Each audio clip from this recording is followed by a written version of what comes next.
Hello and welcome to the Franchise Life. I am your host, Stacie Shannon.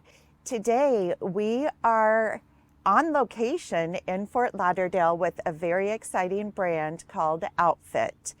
And as you can see here, OutFit is a fitness studio on wheels. And with me, I have Darren Jacobson, who is the COO of OutFit. Welcome, Darren. Thank you so much. We're excited to have you here. Thanks for joining us and for giving us this great opportunity. Oh, my pleasure. So this is the fitness segment of the franchise industry is something that I am very passionate about, but also very particular about, having owned a fitness studio myself. So what really intrigues me about OutFit is really the founder's story and legacy in this industry. So I'd love to have you share a little bit about that in a moment. And then also the flexibility of this business model. So to get started, share a little bit about the founder, his history, and what OutFit is. Sure. So the founder of OutFit is also the founder of TRX, which are these straps that are hanging down from here, Randy Hetrick. And Randy created TRX about 18 years ago. And as he was creating the evolution of the TRX brand, one of the activations they did was a concept called TRX on Tour. And what he did was he took a transit van and he filled it with TRX straps and he drove it around the country from event to activation, to more events and more activations and trade shows. And the whole concept was to get the TRX brand out into the community. And so as he was going on that journey, and it ended, I think, went around for about 2 years, on that journey, he would often have fitness professionals say to him, I'd love to buy one of these vans. Like, where can I do this? Are you franchising these vans? And so Randy, they're really stuck in his mind as an opportunity for future, the business side of things, and how could he then take that to the next level. 2020, obviously when COVID hit, was a significant disruption for the entire fitness industry. But at that stage, Randy had moved past his phase at TRX and decided it was time to create something new and innovative. And OutFit made perfect sense because of all the validation and what he'd heard over time. And so in 2020, he initiated the OutFit brand on the back of a napkin, decided what it would look like, started to build out the concept, and created a van which had all of the TRX equipment inside, and started to build some of the franchise systems and the programming that went with it. So that was really the evolution of an idea which was initiated many years ago on the TRX side that kind of comes to life in the OutFit side, because Randy's vision was to own the outdoor fitness space, and there really isn't a winner in the outdoor fitness space. There's a lot of boutiques that are doing well, some not so well, and there are a number of the big box gyms that are doing well. And nobody really owns the outdoor space. You often see somebody with a pickup truck walking around, kettlebells and a dumbbell and a step, but there is no one curated professional boutique experience. And that's essentially what we're trying to create with OutFit. So OutFit is looking to be a national leader in the outdoor fitness space. Yes. Absolutely love it. A question a client always asks me is, what are the barriers to entry, right? So one might look at this as a very simplistic operation, and where someone could go spruce up a van themselves and outfit it with some equipment. But you guys have been very methodical about building this business and turning it into a franchise system. Talk me through, don't give away any of your trade secrets, but I know there are some very proprietary aspects to this business model, which would be attractive to an investor. Right. That was one of the things that we really wanted to be very clear on, was what are the USPs of our business and why can't somebody else just come along and do it themselves? And there are a few aspects to that. The first is that we've got a couple of significant relationships. The first is with Enterprise Fleet Management. That's a division of Enterprise Rental Car. And all of our vans are procured through Enterprise Fleet Management. What that means is Enterprise will do the financing of the vehicle. They will procure the vehicle for us. And they also do a lot of the preventative maintenance and warranties on the vehicle itself. So that's a significant piece of it. The van itself is a Ford 350 transit van with a high roof and an extended wheelbase, which makes it ergonomically very comfortable for a coach or a franchisee to walk in and out of the van, to store the equipment, etc. So Enterprise Fleet Management is one significant USP for us. The second is, when you look inside of the van, it was really important for us to make sure that we had all of the equipment secure, structure, and safe within the vehicle itself. And so we work with a steel manufacturer up in Erie, Pennsylvania called Warren Co. And Warren created the internal structure that allows us to store all the equipment we need to train up to 100 people. And so when you look Wow. inside the van, we've got all of the T-Rex equipment stacked in certain places and locked down according to Ford specifications and Ford safety and load testing requirements. So that's the second part of it. But the main one, I think, is the integration of technology. And we've spent a good couple of years building out our technology from scratch.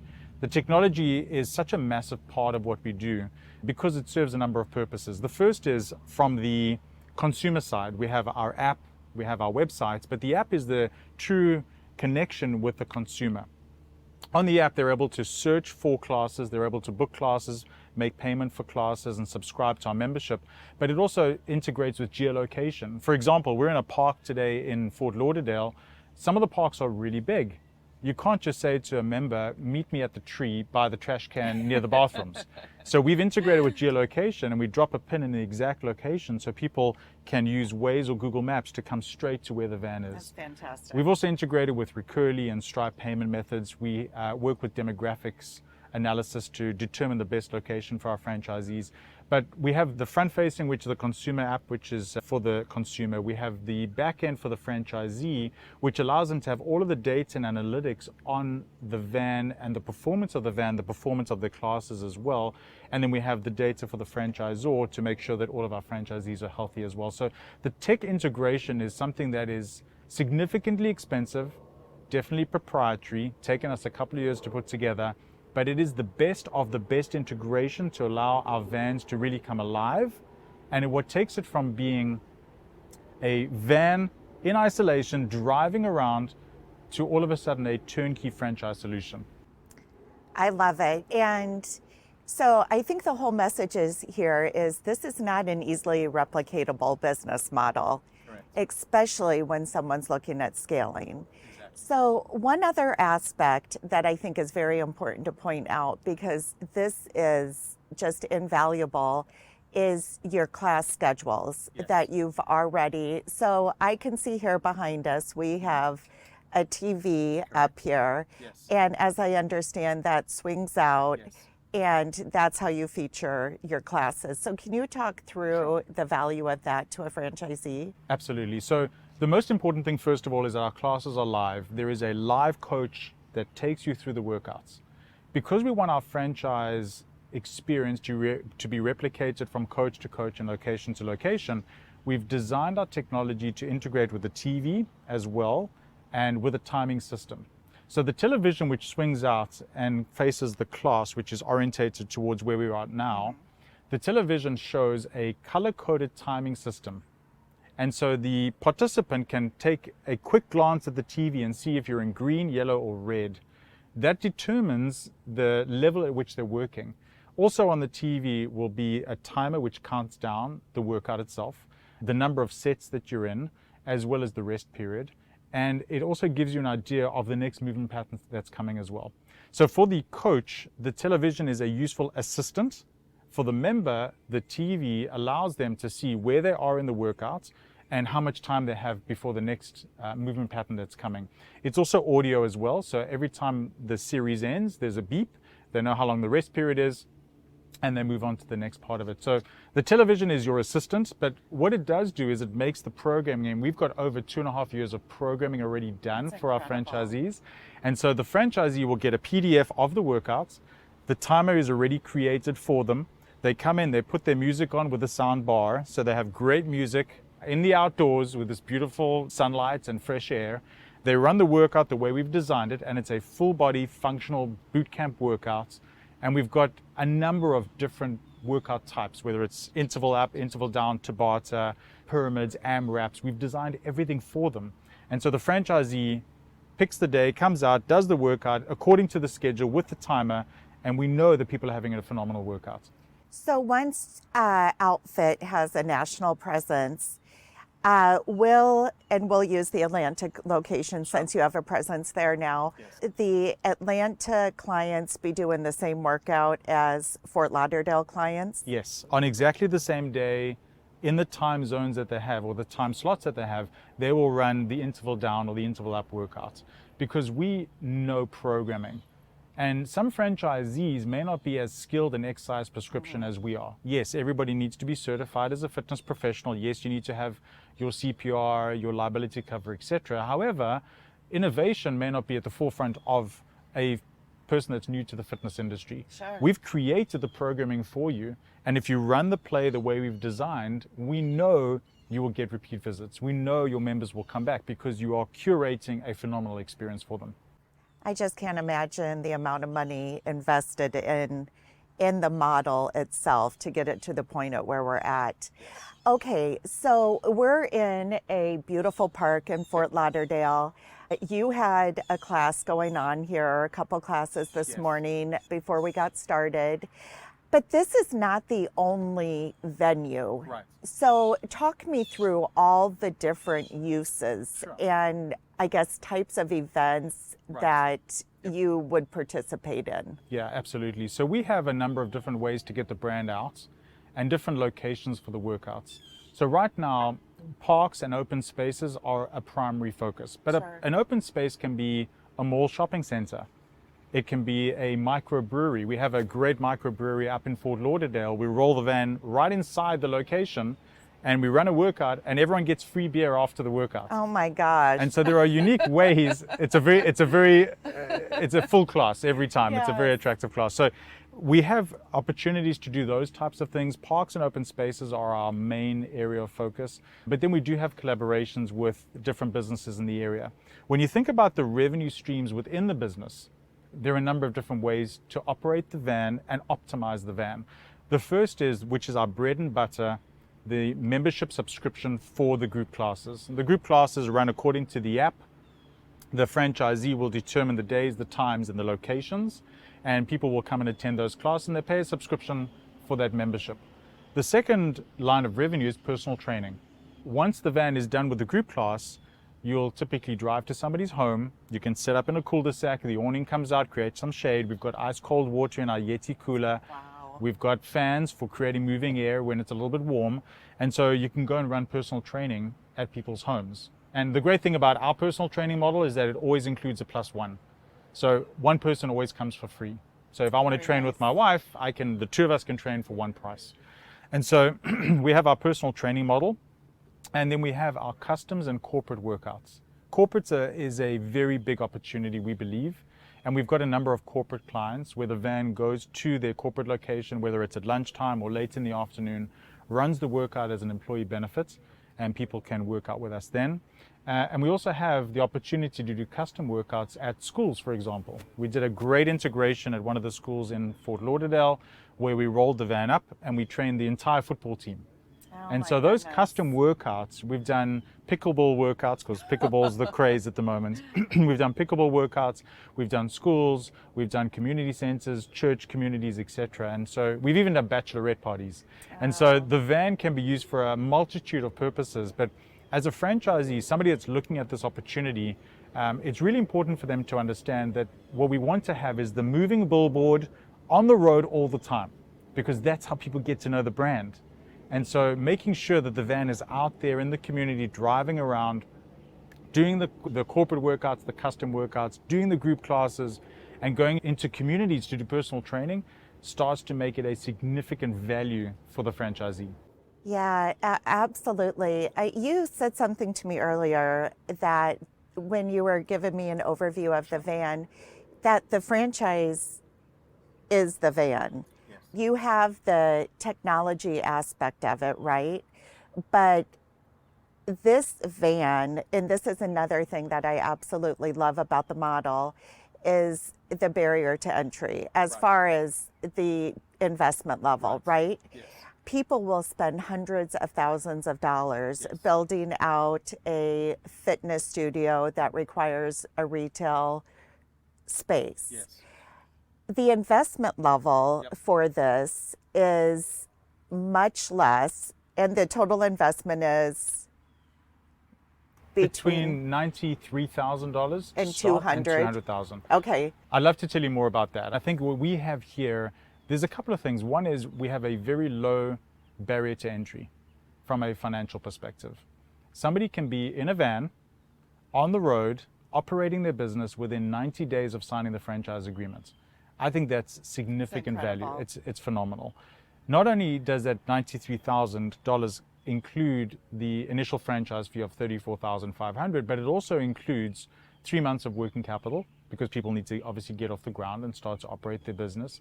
And all of the systems and structures we've created to support them to get upskilled and ready to launch and pre-sell. And so at $93,000, you get the van, you can finance the van, and all of the costs involved to operate your business within 90 days. If somebody decided they wanted to purchase the product completely, it would be just under $200,000, which includes the van, the equipment, the franchise fee, all of the operating expenses at $10,000 per month for 3 months. And so we've really thought about as many things as possible to bundle into that to make it as attractive as possible. And like you said, with a brick and mortar, you've got a couple of limitations. One, yes, there's a significant cost, of course.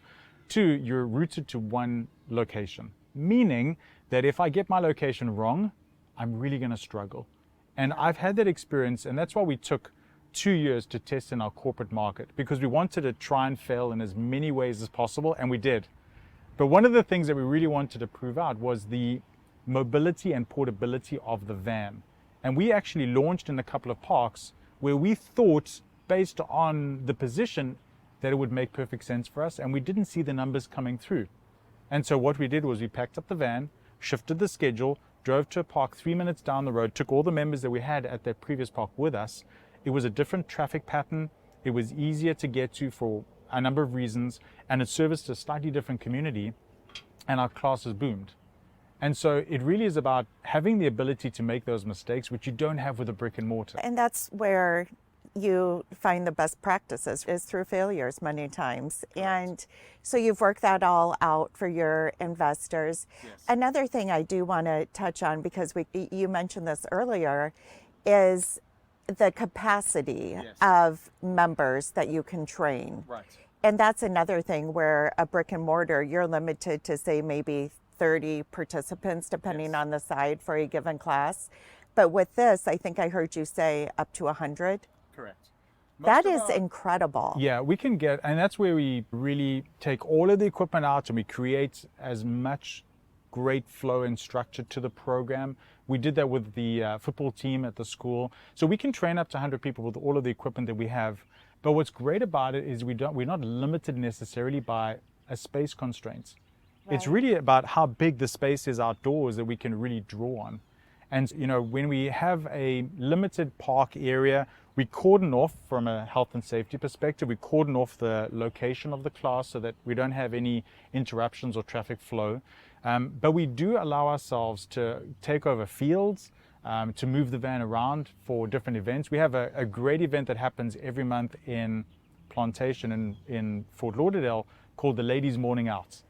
And we have 40 ladies that show up and do a phenomenal workout, ladies only, and they have a great time. And most often it's sponsored by one of the food brands, and they come and give out smoothies and food.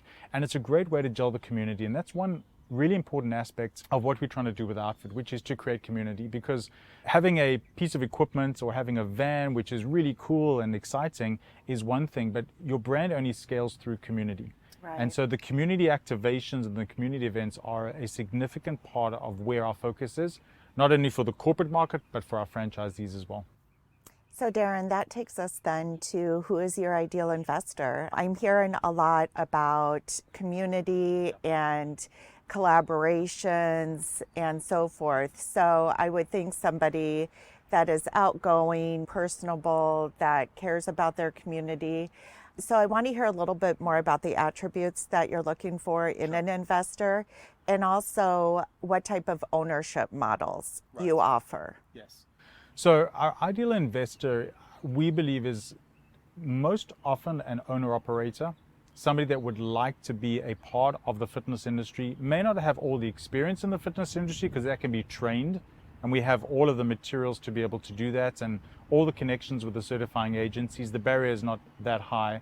So having somebody that is invested in building the business and teaching on the van. Our first franchisee in Atlanta is a great example. It's a husband and wife team with 2 young kids. She was a Division I swimmer. She wants to be in the fitness space. They were looking for a franchise opportunity. He's in sales, and they're the perfect complement. And so we're looking for somebody that is passionate about the fitness industry. If you're not passionate about the fitness industry, this is probably not the place for you. However, the owner-operator is one aspect. On the other side, we are comfortable with an operator that invests in bringing fitness professionals in to operate the business for them. Obviously, that adjusts the economics of the business because now you're having to pay other people to do some of the classes that an owner-operator might do themselves. But having a good, efficient, and professional operator trumps a lot of the challenges that somebody that comes in and says, I just want to try this thing, and it doesn't necessarily work. So having an owner mindset or an entrepreneurial mindset is a key attribute for us. We want to have people that are passionate about entrepreneurship and about innovation, but have a marketing capability or mindset, because this product, while it's visible and it's exciting and it definitely attracts a lot of attention, you need to take the product out to the community, you need to market. So you need to be impressionable, you need to be personable, you need to be friendly, and you need to be connected. So owner-operator, one aspect, yes. Entrepreneurial, absolutely, that's an attribute. Marketing as a forefront of what they do, or innovation at the forefront of what they do from a marketing perspective, will definitely help. However, we've done all of the testing ourselves and we know all the failures and all the successes, so we'll support and grow with that person. And then typically we're looking for people that are looking to operate a multi-unit entity. One van is great to start, but very quickly, as somebody understands the model and realizes the way they can impact the community, we know from conversations with prospective franchisees that most often they're looking for between 1 and 3 units. And that's kind of where we want to go. I'm glad you brought that up, because on a last note then, that takes us to territory. So with this type of model, there's a lot of benefit to being able to scale within a given territory with multiple vans. Exactly. Just talk me through that a little bit, because most people, if they're seasoned at looking at franchises, they're going to be given a demographic of, and I'll just use a typical fitness studio, right? They're going to be given a demographic or a territory of maybe population size with a certain per capita income, right? And that's for one location. But this is very different. There's benefits to having this mobile unit. Correct. So the way we look at our franchise territory, number one, because we are new to the franchise space and growing aggressively, we are being overly generous with our territories, which I think is music to most prospective. There are great benefits to that. So we are looking at broadening the territory, but within our territory assignment, we look at a few additional things. One would be parks and open spaces. Drive time from those parks and open spaces to determine an area that makes sense to allow a franchisee to then bring on vans number 2 and 3 to service that area. And so we are looking at it slightly differently, not just per capita income or demographics. That's one aspect of it. But we're also looking at the parks, the open space, and the potential for the van, knowing how our model works. And like I said in the beginning, we're being overly generous to the point where we want to secure great space for our franchisees that allows them to capitalize on those different lines of revenue. The corporate entity, where are the corporate buildings in the area? What are the schools and custom programs they can do? What are the personal training potential in the area? And of course, the parks and open spaces where they can run their group classes. Absolutely. Darren, thank you so much for joining me. This is a brand for anybody out there looking for a brand that provides flexibility, makes a difference in people's lives, is community oriented, is a lower investment level, highly scalable, recurring revenue type business model. OutFit is definitely worth taking a look at. So Darren, thank you so much for joining me. For anybody interested in learning more about the OutFit franchise model, please feel free to reach out to me at Stacie@fusionfranchising.com. Thanks and have a great day.